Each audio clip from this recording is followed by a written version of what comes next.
భక్తుల అన్నప్రసాదంపై టీటీడీ కీలక నిర్ణయం. ఇక నుంచి టీటీడీ నూతన పాలక మండలి కొత్త నిర్ణయాలు అమలు చేస్తోంది. సామాన్య భక్తులకు దర్శనం త్వరగా జరిగేలా తీసుకోవాల్సిన చర్యలపైన కసరత్తు చేస్తోంది. ఇక తిరుమలలో భక్తులకు కోరినన్ని లడ్డూలు ఇచ్చేలా అవసరమైన మార్పులు మొదలుపెట్టింది. ఆనంద నిలయం అనంత స్వర్ణమయ పథకం తిరిగి ప్రారంభించింది. ఇదే సమయంలో అన్నదాన ప్రసాదం నాణ్యతపైన ఫోకస్ చేసింది. ఆ దిశగా తాజాగా టీటీడీ కీలక ఒప్పందం చేసుకుంది. టీటీడీ మరో కీలక నిర్ణయం తీసుకుంది. శ్రీవారి భక్తులకు నాణ్యమైన అన్నప్రసాదం అందించేలా అవసరమైన మార్పులకు నిర్ణయించింది. టీటీడీ నూతన పాలకవర్గం తొలి సమావేశంలోనే శ్రీవారి భక్తులకు నిత్య అన్నప్రసాదం మెనూలో అదనంగా మరొక పదార్థాన్ని చేర్చాలని నిర్ణయం తీసుకున్నారు. ఇప్పుడు అన్నప్రసాదం నాణ్యత పెంచడంతో పాటుగా భవిష్యత్ అవసరాల దృష్ట్యా తిరుమలలోని వంటశాల ఆధునీకరణకు నిర్ణయించింది.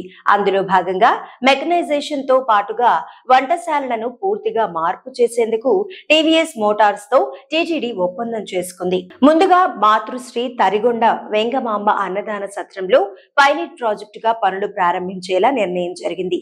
ఇప్పటికే టీవీఎస్ సంస్థ ప్రతినిధులు తిరుమలలోని MTVAC Vaikuntham queue complex 2 Narayanagiri sheds తో పాటుగా కొత్తగా నిర్మించిన వకుళమాత కేంద్రీకృత వంటశాల పద్మావతి అతిథి గృహాలను పరిశీలన చేశారు.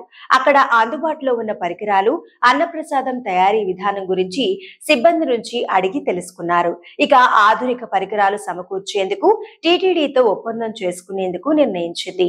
తాజా ఒప్పందం ప్రకారం అన్నప్రసాద వంటశాలను పూర్తిగా ఆధునీకరించేలా అవసరమైన అన్ని ప్రతిపాదనలతో పాటుగా కొత్త డిజైన్లను టీవీఎస్ఎం టీటీడీకి అందించనుంది.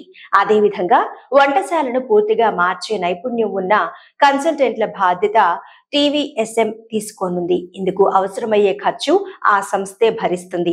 అన్నదాన ప్రసాదం తయారీకి ఆధునిక పరికరాలను వినియోగంలోకి తీసుకురావడం ద్వారా సకాలంలో నాణ్యమైన అన్నప్రసాదం అందించేందుకు అవకాశం కలుగుతుందని అధికారులు చెబుతున్నారు.